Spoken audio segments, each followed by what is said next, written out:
আসসালামু আলাইকুম dear viewers. আজকের ভিডিওতে আমি বিসিএস শুল্ক ও আবগারি ক্যাডার সম্পর্কে বিস্তারিত কথা বলবো। প্রথমেই বিসিএস শুল্ক ও আবগারি ক্যাডার নিয়ে একটু ইন্ট্রোডাকশন দেওয়া যাক। আপনারা জানেন বিসিএস শুল্ক ও আবগারি ক্যাডার এটি হচ্ছে অর্থ মন্ত্রণালয়ের অভ্যন্তরীণ সম্পদ বিভাগ এবং এনবিআর কর্তৃক পদায়ন করা হয়, পদোন্নতি দেওয়া হয়, বদলি সহ অন্যান্য যত রকমের কার্যাবলী সবগুলাই কিন্তু অর্থ মন্ত্রণালয়ের অভ্যন্তরীণ সম্পদ বিভাগ এবং ন্যাশনাল বোর্ড অফ রেভিনিউ কর্তৃক এই কাজগুলো করা হয়ে থাকে। সো এবার আমরা বিসিএস কাস্টমস ক্যাডারের পরিচিতি, পদায়ন ও দায়িত্ব নিয়ে কথা বলবো। দেখা যাক, জাতীয় রাজস্ব বোর্ড বা এনবিআরের দুইটা উইংস রয়েছে। দ্য ফার্স্ট উইংস হচ্ছে customs excise and bat, that means শুল্ক ও আবগারি। আর সেকেন্ড উইংস হচ্ছে ইনকাম ট্যাক্স বা কর। এই শুল্ক ও আবগারি বিভাগকে শুল্ক, আবগারি, মূল্য সংযোজন, কর সংক্রান্ত কাজগুলো করতে হয়। দ্যাট মিনস এনবিআরের যে দুইটা উইংস, একটা হচ্ছে কাস্টমস এক্সাইজ অ্যান্ড ব্যাট, এর আওতায় কাজগুলো হচ্ছে শুল্ক, আবগারি এবং মূল্য সংযোজন সংক্রান্ত কাজ। সারা দেশের শুল্ক বিভাগকে 6টি কাস্টমস হাউসে ভাগ করা হয়েছে, আপনারা স্ক্রিনে দেখতে পাচ্ছেন। এবং মূল্য সংযোজন করকে, দ্যাট মিন্স ব্যাটকে 11টি ব্যাট কমিশনারেটে ভাগ করা হয়েছে। এছাড়া 3টি বন্ড কমিশনারেট রয়েছে সারা দেশে। প্রতিটির প্রধান থাকে একজন কমিশনার। শুল্ক ও ব্যাট কমিশনারেটের অধীনে শুল্ক বিভাগ ও ব্যাট বিভাগ রয়েছে, যার প্রধান হিসেবে একজন সহকারী কমিশনার বা উপকমিশনার দায়িত্ব পালন করে থাকে। এছাড়া এই ক্যাডারের কর্মকর্তাদের শুল্ক মূল্যায়ন ও প্রত্যাবর্তন, শুল্ক গোয়েন্দা ও তদন্ত অধিদপ্তর, মূসক নিরীক্ষা গোয়েন্দা অধিদপ্তর, central intelligence unit, appeal commissionerate, appeal tribunal সহ শুল্ক ও আবগারি সংশ্লিষ্ট দপ্তরগুলোতে পদায়ন হতে পারে। এবার আমরা দেখব শুল্ক ও আবগারি ক্যাডারের মূল পদগুলা কী কী। দ্যাট মিন্স কাস্টমস ক্যাডারের পদগুলা কী কী। ফার্স্ট, কাস্টমস ক্যাডারের ফার্স্ট যে 9th গ্রেডের যেটা হয় এন্ট্রি লেভেলে, সেটি হচ্ছে সহকারী কমিশনার। তারপর একটা প্রমোশন হলে হয়ে যায় উপকমিশনার, সেখান থেকে আরেকটা প্রমোশন হলে হয় যুগ্ম কমিশনার, তারপর হয় অতিরিক্ত কমিশনার এবং কমিশনার, এবং সর্বশেষ হচ্ছে জাতীয় রাজস্ব বোর্ডের সদস্য। এছাড়া ট্রেনিং একাডেমি ও অন্যান্য দপ্তরের সহকারী পরিচালক, উপপরিচালক, যুগ্ম পরিচালক, অতিরিক্ত মহাপরিচালক বা মহাপরিচালক প্রভৃতি পদে পদায়ন করা হয়ে থাকে।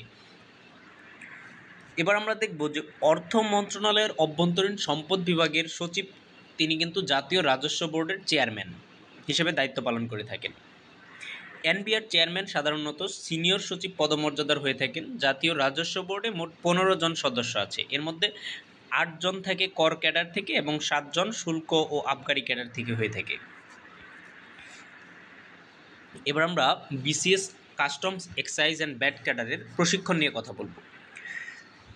যোগদানের পর শুল্ক ও আবগারি ক্যাডারের একজন কর্মকর্তা অন্যান্য ক্যাডারগণের সঙ্গে বাংলাদেশ লোক প্রশাসন প্রশিক্ষণ কেন্দ্র, দ্যাট মিন্স বিপিএটিসি, যেটা সাভারে অবস্থিত, অথবা সরকার কর্তৃক নির্ধারিত অন্য প্রশিক্ষণ কেন্দ্রে 6 মাস মেয়াদী বুনিয়াদী প্রশিক্ষণ, দ্যাট মিন্স একটা ফাউন্ডেশন কোর্স করতে হয়। এরপর প্রফেশনাল দক্ষতা অর্জনের জন্য চট্টগ্রামের পাহাড়তলীর কাস্টমস এক্সাইজ ও ব্যাট ট্রেনিং একাডেমিতে 6 মাস মেয়াদী বিভাগীয় প্রশিক্ষণ নিতে হয়। এছাড়া দেশের ভেতর ও বাইরে বিভিন্ন ধরনের প্রশিক্ষণ গ্রহণ করতে হয়। অন্য ক্যাডারের মতো সরকারি বৃত্তি নিয়ে বিভিন্ন দেশে মাস্টার্স ও পিএইচডি পড়াশোনার সুযোগ তো রয়েছেই।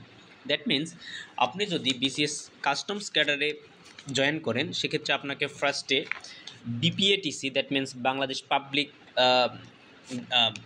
বিপিএটিসি যেটা সাভারে, সেখানে আপনাকে কিন্তু 6 মাসের একটা ফাউন্ডেশন বা বুনিয়াদী প্রশিক্ষণ নিতে হবে। তারপর আপনার যে প্রফেশনাল দক্ষতা অর্জনের জন্য, that means bat tax related যে আপনার নলেজ গ্যাদার করার জন্য আপনাকে চট্টগ্রামের পাহাড়তলীতে কাস্টমস এক্সাইজ ও ব্যাট ট্রেনিং একাডেমিতে 6 মাস মেয়াদী আরও একটা ট্রেনিং গ্রহণ করতে হবে।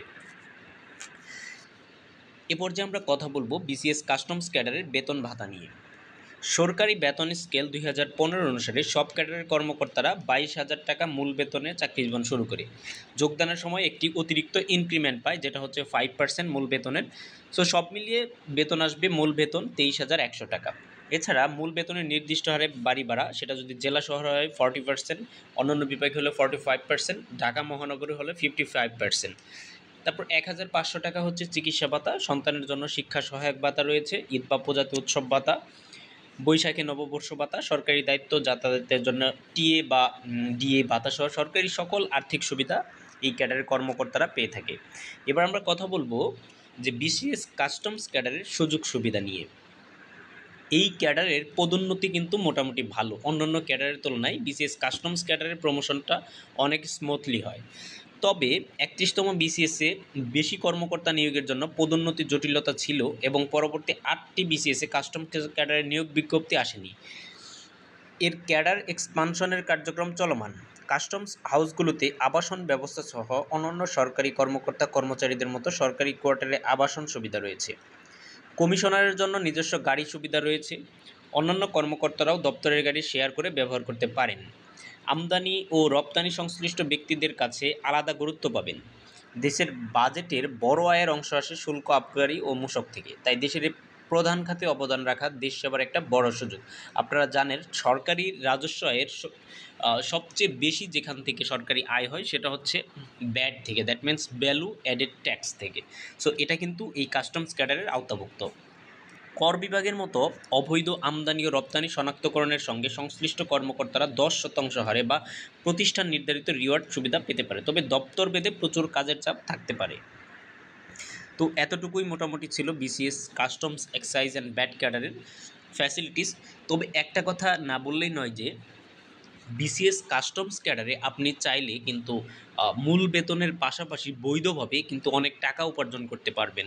কিভাবে? ধরেন আপনি বিসিএস কাস্টমস ক্যাডারে আপনাকে ঢাকা এয়ারপোর্টে প্রদান করা হয়েছে, সেক্ষেত্রে আপনি একটি চোরাচালান ধরলেন যেটার মূল্য হচ্ছে 1 কোটি টাকা। সো 1 কোটি টাকা থেকে আপনি কিন্তু 10%, দ্যাট মিন্স আপনি কিন্তু রিওয়ার্ড পাবেন হচ্ছে 10%। সো এটা কিন্তু একটা ভালো অ্যামাউন্টের, বা আপনার দপ্তর কর্তৃক আপনাকে যে হারে দিবে সেই হারে আপনি রিওয়ার্ড পাবেন। আচ্ছা, যাই পান এটা কিন্তু আপনার মূল বেতনের পাশাপাশি। সো এই রিওয়ার্ড মানিটা কিন্তু এই কাস্টমস ক্যাডারের একটা অ্যাট্রাকটিভ দিক, কারণ আপনি বৈধভাবে একটা বিশাল অঙ্কের টাকা এই ক্যাডার থেকে আর্ন করতে পারতেছেন। সো অন্যান্য ক্যাডারের মতো এই ক্যাডারে কিন্তু আপনার মানে কাজের যে প্রেশারটা, যেমন আপনার পুলিশ বা অ্যাডমিন ক্যাডারে আপনার শুক্র শনি বলতে কোনো কিছু নেই, সব সময় কাজ করা লাগতে পারে, ফ্যামিলিকে তেমন একটা টাইম দেওয়ার সুযোগ আপনাদের হয় না। কিন্তু বিসিএস কাস্টমস ক্যাডারে কিন্তু আপনার কাজের চাপটা তত বেশি না। আপনি কিন্তু শুক্র শনিবার ছুটি অবশ্যই পাবেন এবং সরকারি যে কোনো ছুটির দিনে আপনার অফিস বন্ধ থাকে। তবে হ্যাঁ, মাঝে মাঝে দপ্তর ভেদে কাজের প্রেশার থাকতে পারে। তবে এখানে আরেকটা ফ্যাসিলিটিস হচ্ছে যে আপনার প্রমোশনটা কিন্তু অন্যান্য ক্যাডারের তুলনায় অনেক স্মুথলি হয়, অনেক দ্রুত এই ক্যাডারের প্রমোশন হয়। সো আরেকটা বিষয় হচ্ছে আপনি বিসিএস কাস্টমস ক্যাডারে যদি আপনি আসতে চান তাহলে কিন্তু আপনার রিটেন মার্কসটা অনেক বেশি রাখতে হবে, কারণ মোটামুটি সবারই প্রথম দিকের চয়েসে কিন্তু বিসিএস কাস্টমসটা থাকে। ফরেন অ্যাডমিন অথবা পুলিশ ক্যাডারের পরপরই কিন্তু সবারই প্রথম পছন্দ হচ্ছে এই কাস্টমস ক্যাডার। সো পরবর্তীতে এই ধরনের ভিডিও নিয়ে আবার হাজির হব। ততক্ষণ পর্যন্ত সাথে থাকার জন্য সকলকে অসংখ্য ধন্যবাদ। সবাই ভালো থাকুন, সুস্থ থাকুন এবং অন্যকে ভালো রাখুন।